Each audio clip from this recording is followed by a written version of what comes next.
Let me tell you a story about a winter so cold it felt like your bones might crack, and a neighborhood feud that ended up turning the whole place upside down. If you'd told me a few years back that my biggest battle as a small business owner in Duluth, Minnesota, would be with the president of my own HOA, I'd have laughed you right off my porch. But you can't make this stuff up. Picture it. February morning, snow coming down in thick, heavy sheets.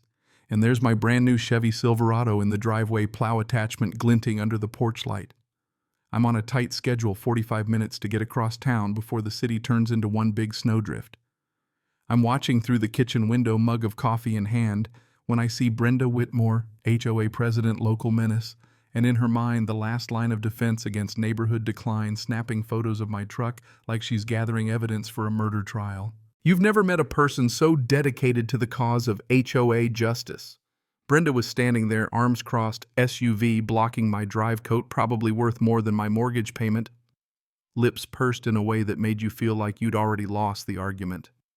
I yanked on my boots and crunched outside, snow already piling up. The wind cut through everything but Brenda. She looked perfectly unbothered. "Can I help you with something, Brenda?" I managed, keeping my tone neutral even as I felt that slow burn rising in my chest. She didn't waste time. "Nathan Irving, I've documented 17 violations of the Pinewood Heights Community Association covenants regarding your commercial vehicle. Section 12, paragraph 4. This monstrosity cannot be parked in a residential driveway overnight." I could see my breath hanging in the air between us. "Brenda, we've been over this. That truck is registered to my company." "Sure, but it's my personal vehicle. I use it for work in the winter, regular truck the rest of the year. There's nothing in the bylaws about not being able to park your own truck in your own driveway." She cut me off, voice climbing to that glass-breaking pitch. "It's got a commercial snowplow on it. That makes it a commercial vehicle, and I've already called a tow truck. They'll be here within the hour. You'll also be fined $500 per day until you comply." She handed me a manila envelope, official notice apparently. My mind raced. "Brenda, you can't just tow my truck without legal proceedings. That's theft, and I'll have you arrested." She actually laughed, a cold sound that matched the morning. "The HOA has every right. We have to maintain property values. Your business is dragging us down. Mrs. Patterson says her home appraisal dropped 15 grand because of your truck." I couldn't help it, I laughed. "Brenda, the entire Duluth market's been soft for 2 years. That has nothing to do with my truck. And I run my business out of an office downtown. The only thing I do here is park my truck overnight." She crossed her arms, gaze unyielding. "The tow truck will be here soon. You should remove your personal items." That was it for me. I whipped out my phone and called Marcus Fitzgerald, my attorney, the same guy who helped set up my LLC. It was early, but I needed backup. Marcus answered groggy but sharp once he heard the story. "Don't let them tow it. Tell them you have legal counsel coming, and any attempt to remove your property will lead to criminal charges and a lawsuit. I'll be there in 20. I turned to Brenda. "My attorney is on his way. If you or anyone else touches my truck, I'll press charges and sue both you and the HOA. Her face barely changed. "Empty threats. The HOA has insurance for this." Moments later, the tow truck rolled up, yellow lights flashing. Driver climbs out, grease-stained jacket, looking like he's seen it all. "You the one who called about a commercial vehicle?" Brenda nods, pointing at my truck like it's radioactive. I put myself between him and my Silverado. "You're not towing anything. This is my personal property." He hesitated. "Look, buddy, I just do what I'm told. Lady called in a commercial vehicle." I shook my head. "She has no legal authority. That's my truck. I own the house." Brenda started dialing. "I'm calling the police to report you for obstruction. You're preventing the HOA from enforcing covenants." "Please do," I said, feeling steadier now. The tow driver held up his hands. "I don't get paid enough for this. If there's a dispute, I can't touch it. Lady, call me when you have paperwork." He left. Brenda looked like she'd combust. Just then Marcus pulled up, stepping out of his car in a suit that probably cost more than my monthly income. "Miss Whitmore?" He greeted her, offering a handshake she ignored. He went right into it, explaining that the bylaws had no prohibition on parking a personal vehicle, even if it had a plow. He cited the company registration, downtown address, the whole 9 yards. Brenda tried to argue the plow made it commercial. Marcus countered, "Plows are common in Minnesota. It's no different than a trailer hitch." Brenda's jaw set like concrete. "We'll take legal action." "Be my guest," Marcus said, "but be aware frivolous lawsuits can result in heavy penalties." She stormed off, and Marcus gave me the look. She won't give up. Be ready. He drafted a formal letter to the board that afternoon. For a couple days, it seemed like maybe things would cool down.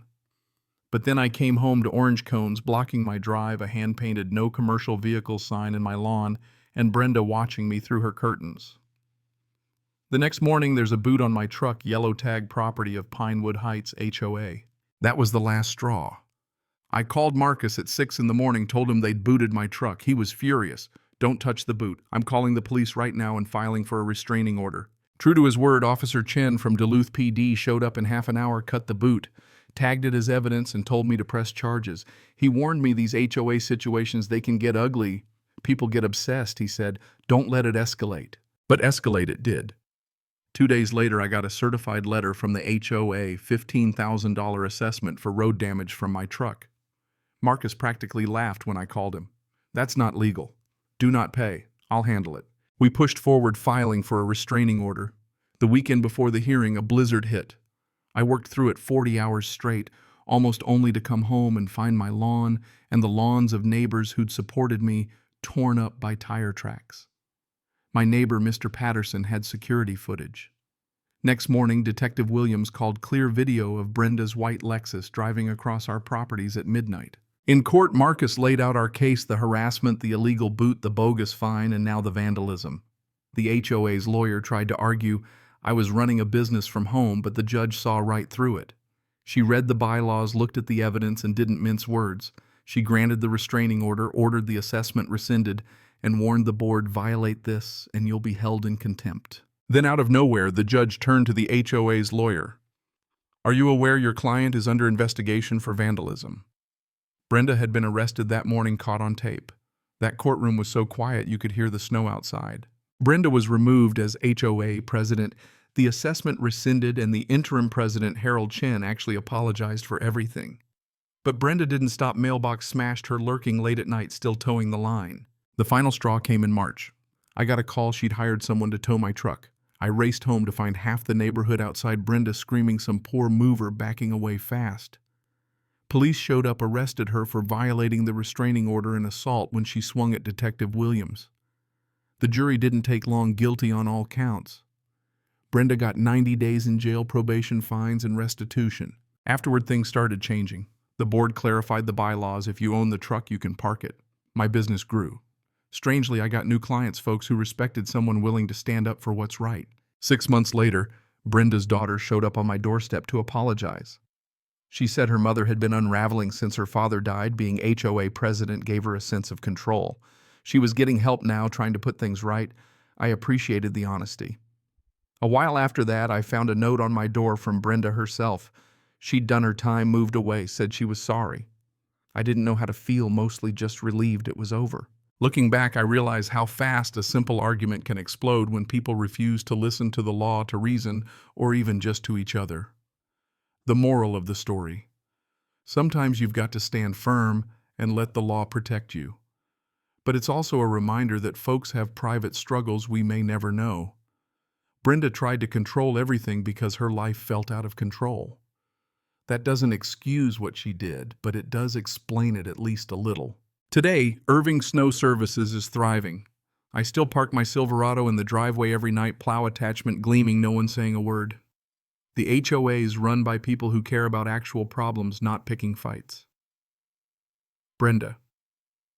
Last I heard, she was living with her sister in Wisconsin, working quietly, rebuilding her life. And every time I see that truck in my driveway, I remember justice can take its sweet time, but it usually shows up one way or another. So here's what I want to know. Where do you stand? Do you think HOAs should have the power to control what you park in your own driveway, or did the court get it right? Ever had a run-in with your HOA or maybe a neighbor who took things too far? Drop your story or your opinion in the comments. Let's hear what you think, because everyone's got an opinion when it comes to HOA drama, and sometimes those debates are the best part of all. Cảm ơn các bạn đã xem video.